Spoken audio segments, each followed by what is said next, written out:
Nama saya Dudek Sauraja. Saya Wadunas.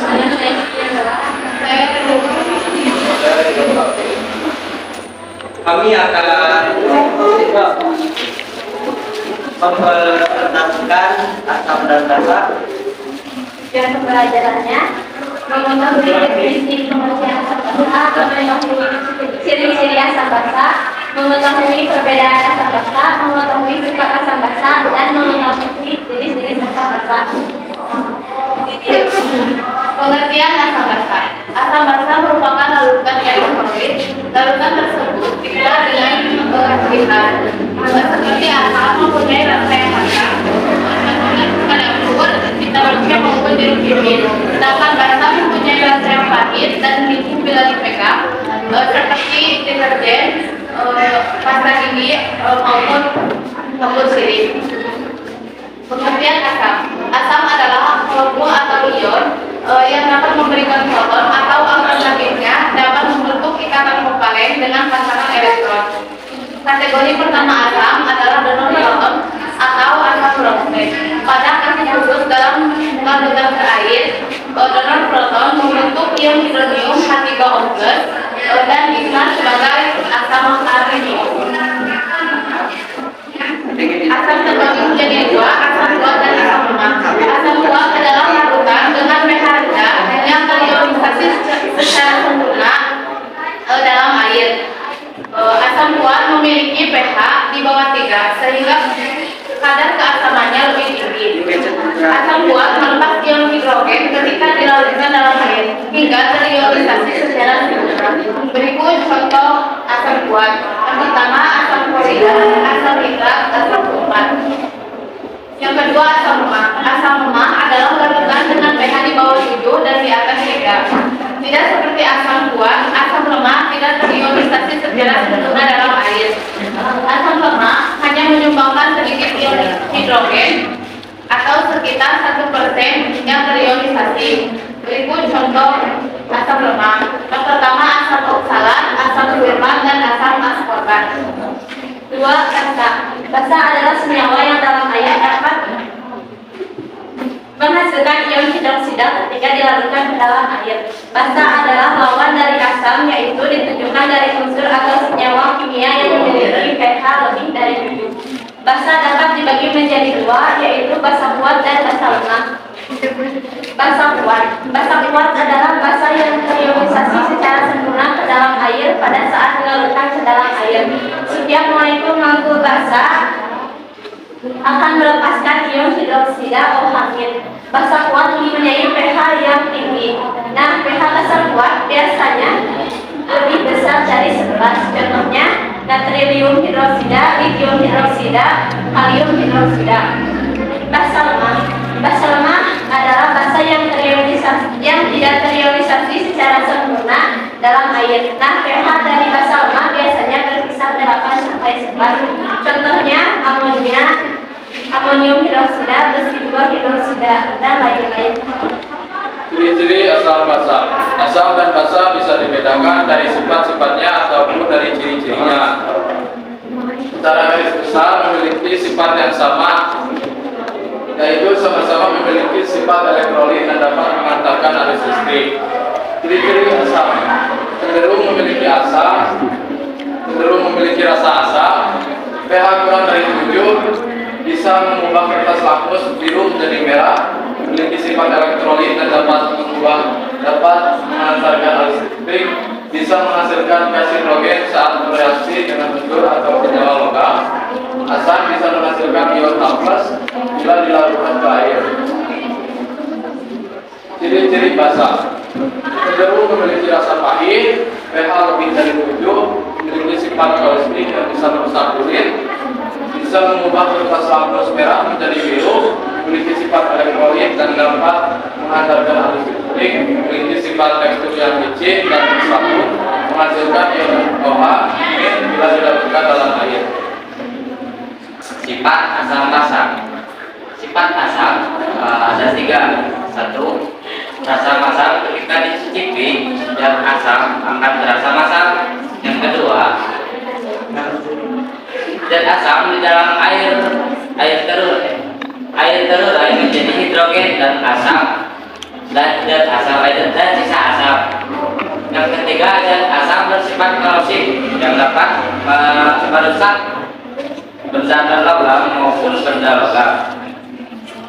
Terus sifat basa ada 4. Di antaranya rasanya pahit.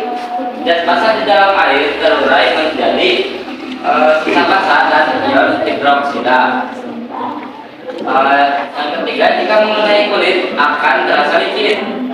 Dan yang terakhir, bersifat kaustik yang dapat merusak kulit dan mengakibatkan rasa gatal.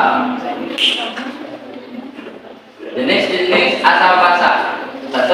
Klorida, 2. Sulfat, format, klorat, nitrat, sianida, oksalat, fosfin, klorida, dan karbonat.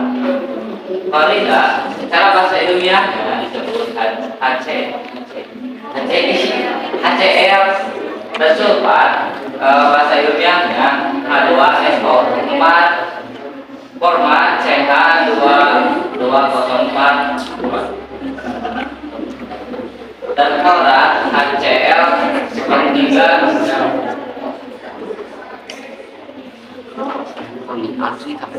Nah, seperti yang bisa kalian lihat, ini adalah yang namanya jadi jenis-jenis asam dan basa. Macam indikator asam basa. Apa itu indikator asam basa? Indikator asam basa merupakan senyawa yang digunakan untuk mengetahui apakah sebuah benda mengandung asam basa atau netral. Kategorisasi larutan mengandung asam basa atau netral ini ditentukan oleh power of hidrogen atau disebut pH. Tentang pH ini mulai dari 1 hingga 14. Walaupun larutan itu antara 1 sampai 6, artinya larutan itu mengandung asam. Sementara itu, larutan yang mengandung basa memiliki pH antara 8 sampai 14. Jika pH larutannya berada pada angka 7, larutan tersebut disebut netral. Macam-macam indikator asam basa. 1. Indikator alami. Jenis indikator asam basa yang pertama adalah indikator alami. Indikator ini terdiri dari ekstrak tumbuhan seperti umbi, daun, kulit buah, atau bunga. Beberapa indikator alami yang bisa digunakan adalah kunyit, kubis, merah, dan bunga mawar. 2.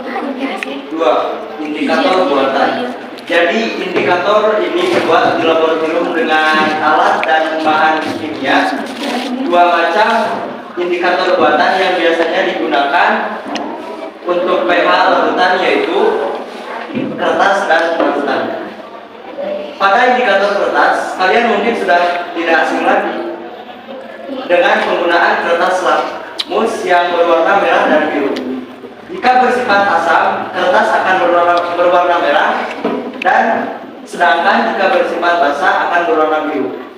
Indikator larutan yaitu fenolftalein, metil merah, dan bromtimul biru.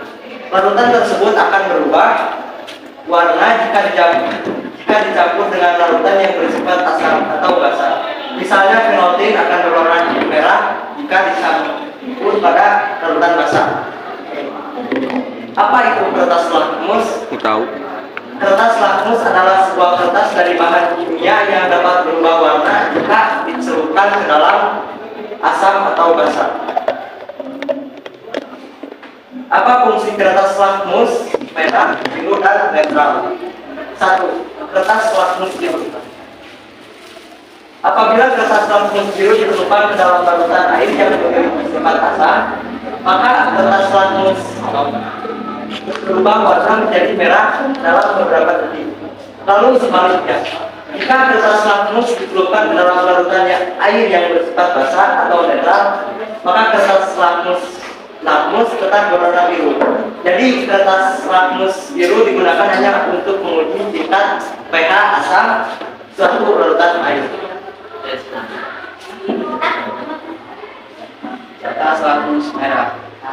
Jika kertas lakmus merah dicelupkan ke dalam air larutan air menjadi sifat basah, maka akan menjadi warna biru dalam beberapa detik. Lalu setidaknya apabila kertas lakmus dicelupkan ke dalam larutan air yang bersifat asam atau kental, maka akan menunjukkan warna merah.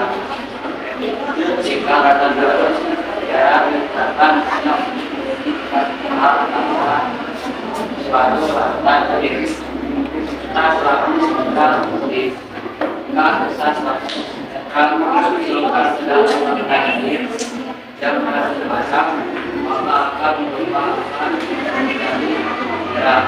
Jika kita harus netral, dicelupkan ke dalam larutan saja yang mengandung sifat basah, maka kita lakmus akan berubah warna menjadi biru merah.